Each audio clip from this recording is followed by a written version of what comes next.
Hello friends, welcome to concept in chemistry. आज हम discuss करेंगे जनरल ऑर्गेनिक केमिस्ट्री का पार्ट 5। पार्ट 4 में हम लोगों ने डिस्कस किया था कि रेजोनेंस फेनोमेना क्या है, उसका डेफिनेशन देखे थे और अकॉर्डिंग टू द डेफिनेशन हम लोग रेजोनेटिंग स्ट्रक्चर्स कैसे ड्रॉ करते हैं वो देखे थे। मतलब how to draw the resonating structures, ये पार्ट 4 में तुम लोगों को मिल जाएगा, तो प्लीज़ वो देख लो पहले। ठीक है, तो रेजोनेंस कंटिन्यू हो रहा है यहाँ पर। So the topic is resonance. ठीक है, तो चलो एक रेजोनेंस देख लेते हैं एक मॉलिक्यूल का। ठीक है, CH double bond C double bond O, तो ये हो गया रेजोनेटिंग स्ट्रक्चर 1। इसका रेजोनेंस करेंगे। कैसे रेजोनेंस करेंगे? देखो, रेजोनेंस करने के टाइम एक क्वेश्चन दिमाग में आता है कि कहाँ से स्टार्ट करें।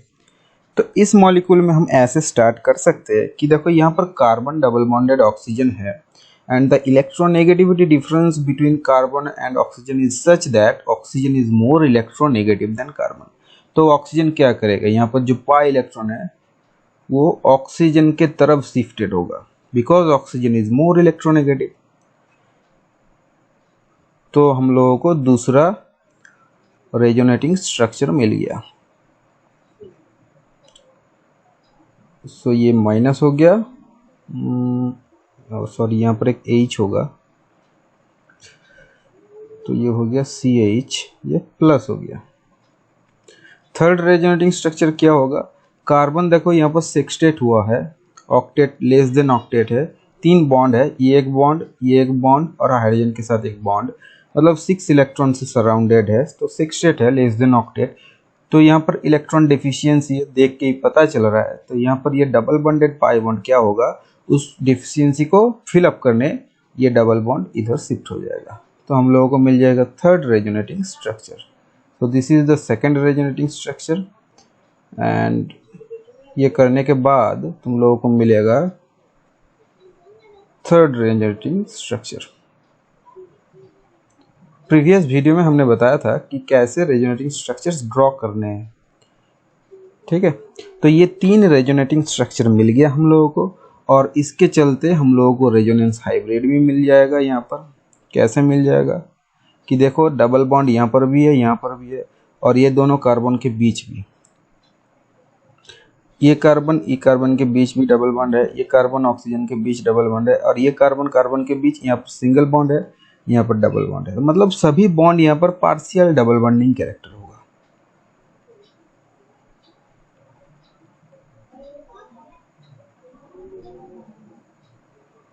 ओके, अब देखो ये तीनों स्ट्रक्चर्स, रेजोनेटिंग स्ट्रक्चर्स डिफरेंट है, तीनों रेजोनेटिंग स्ट्रक्चर्स डिफरेंट है।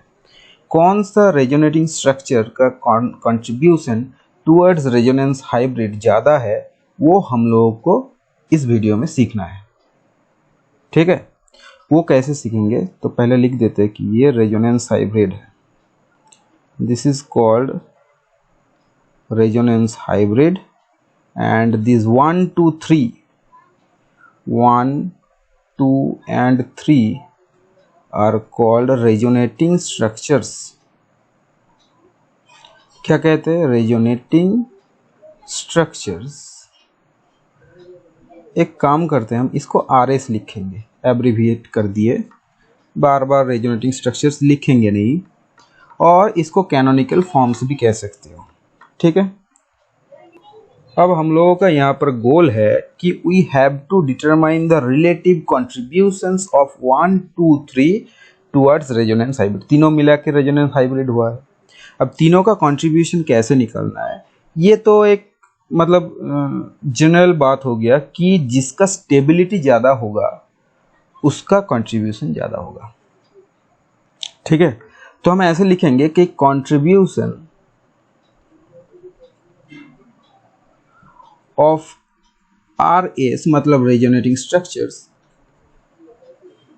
टुवर्ड्स, अच्छा चलो रेजोनेंस हाइब्रिड को RH से लिखते हैं, resonance hybrid is directly proportional to the stability of that resonance और रेजोनेटिंग स्ट्रक्चर। जिस रेजोनेटिंग स्ट्रक्चर का कंट्रीब्यूशन हम लोगों को निकालना है उसका स्टेबिलिटी देखने से ही हम लोगों को मिल जाएगा। मतलब जो मोर स्टेबल होगा उसका कंट्रीब्यूशन ज़्यादा होगा, जो लेस स्टेबल होगा उसका कंट्रीब्यूशन कम होगा। ठीक है, तो स्टेबिलिटी निकालने के लिए कुछ पॉइंट्स हम लोगों को पढ़ना होगा यहाँ पर। ठीक है, तो ऐसे हेडिंग करके लिखो कि रिलेटिव स्टेबिलिटी ऑफ आरएस कैसे निकालना है। रिलेटिव स्टेबिलिटी ऑफ आरएस कैसे सबसे फर्स्ट पॉइंट जो हम लोग को याद रखना होगा कि न्यूट्रल और you can say uncharged RS is more stable than charge separated और charged RS। मतलब जो अनचार्ज रेजोनेटिंग स्ट्रक्चर होगा वो मोर स्टेबल होगा, जो न्यूट्रल होगा in comparison to the charged resonating structures. अगर एग्जाम्पल देखना चाहते हो तो जो प्रीवियस एग्जाम्पल मैंने लिखा है वही देख लो। यहाँ पर देखो स्ट्रक्चर 1 इज अनचार्ज्ड देन, और स्ट्रक्चर 2 भी चार्ज्ड है, स्ट्रक्चर 3 भी चार्ज सेपरेटेड स्पीसीज है, चार्ज सेपरेटेड है। ठीक है, प्लस माइनस सेपरेटेड हुआ है। तो यहाँ पर हम कह सकते हैं कि stability for the above example 1 का ज़्यादा होगा देन 2, 3। 2, 3 के बीच अभी हम देखेंगे नहीं, वो लेटर पॉइंट्स में देखेंगे। ठीक है, बाद में आते हैं कि 2, 3 के बीच क्या होगा। तो पहले देख लेते हैं कि 1 का स्टेबिलिटी सबसे ज़्यादा होगा कि because it is neutral. Point number 2 is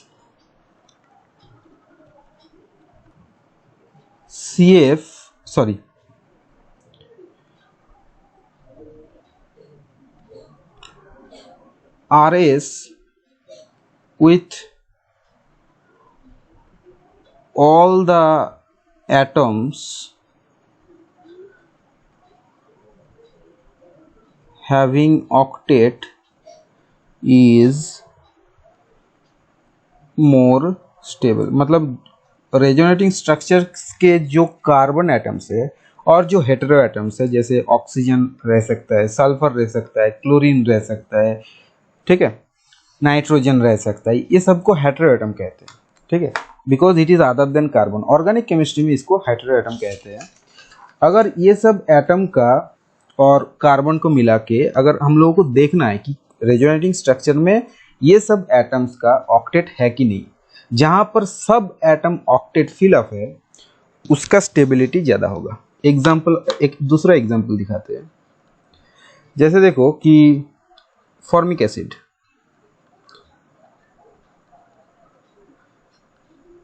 इसका रेजोनेटिंग स्ट्रक्चर क्या हो सकता है? पहले वाला हो सकता है ये इधर खुलेगा because oxygen is more electronegative, तो ये हो गया माइनस, ये हो गया प्लस और ये हो गया OH। नेक्स्ट क्या होगा, ऑक्सीजन का 2 लोन पेयर है तो एक लोन पेयर वो दे देगा बॉन्ड में, तो ये फॉर्म होगा C डबल बॉन्ड OH, ये प्लस हो गया और C तो न्यूट्रल हो जाएगा और ये माइनस हो गया। तो इसको भी नंबरिंग कर देते हैं 1, 2, 3। ओके, अब देखो ये structure 1 is neutral,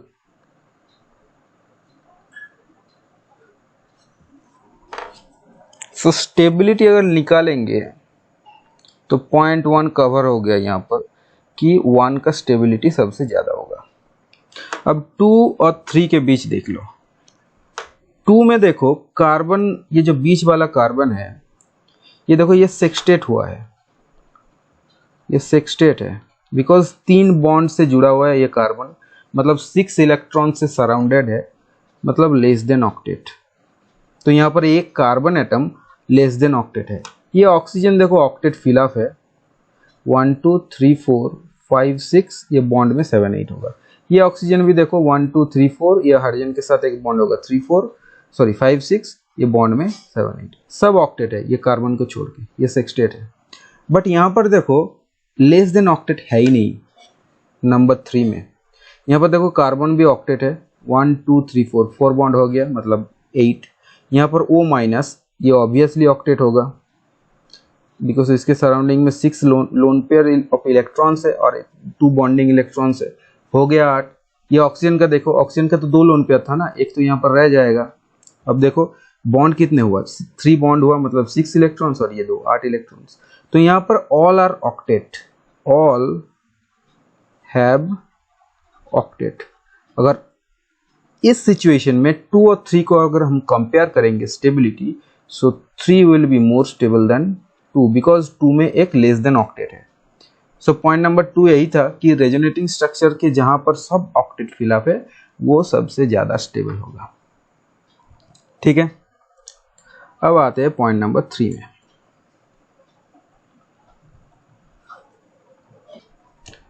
point number 3 है RS will be less stable if the more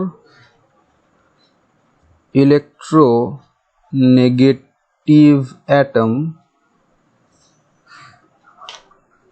gets positive charge. इसका मतलब क्या है कि इलेक्ट्रोनेगेटिव एटम जो रहेगा रेजोनेटिंग स्ट्रक्चर में उसको पॉजिटिव चार्ज नहीं मिलना चाहिए बिकॉज इलेक्ट्रोनेगेटिव मतलब क्या, उसको इलेक्ट्रॉन का भूख है, वो इलेक्ट्रॉन को अट्रैक्ट करेगा खुद की तरफ। वो कैसे पॉजिटिव होगा, पॉजिटिव मतलब क्या, इलेक्ट्रॉन डोनेट कर चुका है तो वो इलेक्ट्रॉन इजीली डोनेट कर नहीं पाएगा। ठीक है, तो हम लोगों को ये भी ध्यान में रखना है कि मोर इलेक्ट्रोनेगेटिव एटम के ऊपर अगर पॉजिटिव चार्ज आ गया तो वो लेस स्टेबल हो जाएगा। ठीक है, एक एग्जांपल दिखाते हैं। सो ये जो पॉइंट्स हम 1 2 3 पढ़ रहे हैं ये सिक्वेंशियली ऐसे ही, पहले 1 कंसीडर करना फिर 2 कंसीडर करना, 2 से नहीं होगा फिर 3 में आना। ठीक है, तो एग्जांपल देख लो यहाँ पर कि HC double bond O CH2 minus, ये स्ट्रक्चर 1 है। स्ट्रक्चर 2 होगा, ये पहले इधर डिसोसिएट होगा और पाई बॉन्ड शिफ्ट होगा, मतलब ऑक्सीजन माइनस हो गया, ये प्लस हो गया और ये CH2 माइनस हो गया, ये हो गया 2। थर्ड स्ट्रक्चर हो गया ऐसा कि CH2 माइनस ये बॉन्ड में दे देगा, ये डबल बॉन्ड CH2 हो गया, अब ये देखो माइनस हो गया, ये हो गया स्ट्रक्चर 3। अब स्टेबिलिटी हम लोगों को देखना है कि पॉइंट 1 2 3 तो कंसीडर करना ही है, 1 यहाँ पर लगेगा नहीं because no one is neutral here. 2 देखना है, 2 देखना है तो ये देखो लेस देन ऑक्टेट है कार्बन हिसाब से देखो, सो 2 विल बी सबसे लेस होगा। अब यहां पर कंफ्यूजन है हमारा 1 एंड 3 के बीच कि कौन सा होगा। तो 1 एंड 3 के बीच यहां पर हम लोगों को इलेक्ट्रोनेगेटिव एटम देखना है। यहां पर देखो कार्बन के ऊपर नेगेटिव है, यहां पर देखो ऑक्सीजन के ऊपर नेगेटिव है, which is more favourable, oxygen के ऊपर, because oxygen is more electronegative than carbon. ठीक है, तो जो इलेक्ट्रोनेगेटिव है वो पॉजिटिव चार्ज नहीं कंटेन कर पाएगा बट वो नेगेटिव चार्ज इजीली उसके ऊपर रख पाएगा, वो कैरी कर पाएगा नेगेटिव चार्ज। ऊपर का स्टेटमेंट का मीनिंग ये है कि वो पॉजिटिव कैरी नहीं कर पाएगा इलेक्ट्रोनेगेटिव, दैट मीन्स वो नेगेटिव चार्ज कैरी कर पाएगा। तो यहां पर देखो carbon is less electronegative, oxygen is more electronegative 3 में, यहां पर carbon less electronegative, so 3 is more stable then 1। So the order is 3 1 2. Okay okay, अब नेक्स्ट पॉइंट देखते हैं कि पॉइंट नंबर 4. पॉइंट नंबर 4 है कि RS with greater charge separation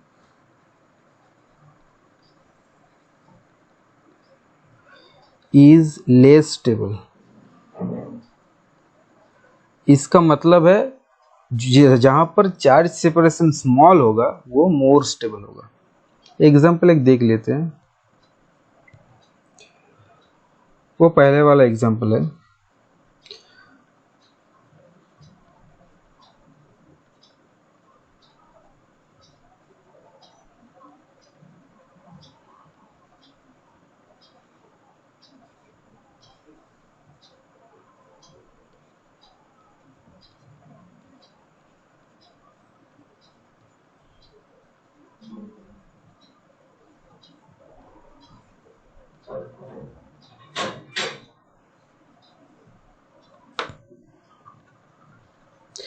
देखो, stability of 1 is always greater because ये neutral है.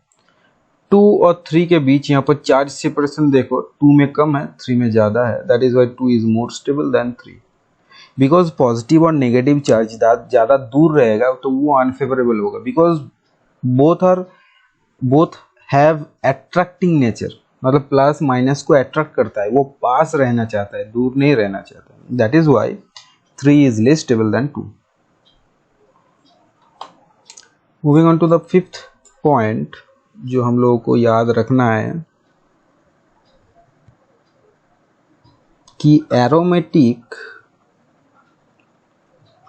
RS is more stable than non-aromatic RS. Example देखने से ही पता चल जाएगा कि कौन सा RS एरोमेटिक है, कौन सा नहीं है.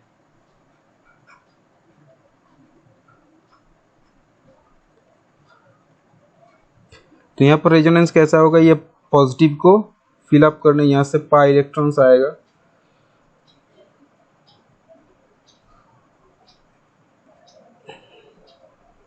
तो दिखने में कैसा होगा, डबल बॉन्ड CH2 होगा, प्लस इधर होगा.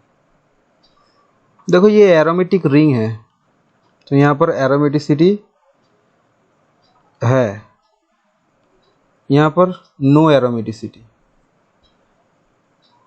मतलब क्या हो गया, एरोमेटिसिटी डिस्ट्रॉय हो गया.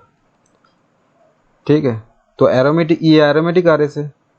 ये number 1 is aromatic RS, number 2 is not aromatic RS.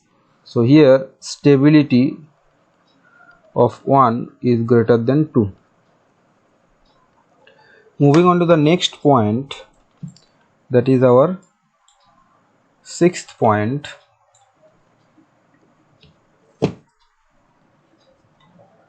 कि a RS with 2 unit charge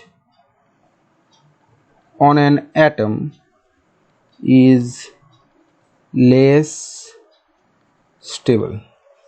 मतलब कोई भी RS और रेजोनेटिक स्ट्रक्चर में अगर कोई भी एटम के ऊपर 2 यूनिट पॉजिटिव और नेगेटिव कोई भी हो सकता है आ गया तो वो लेस स्टेबल होगा. एग्जाम्पल देख लो कि एजाइड आयन का एग्जाम्पल हम देखेंगे. एजाइड आयन इन 3-.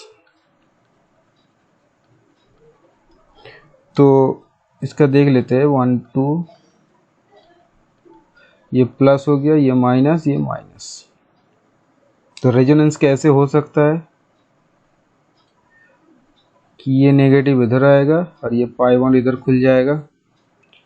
तो ये हो गया single bond N, sorry triple bond N, ये सिंगल बॉन्ड, यहाँ पर 2 नेगेटिव आएगा, यहाँ पर पॉजिटिव आएगा.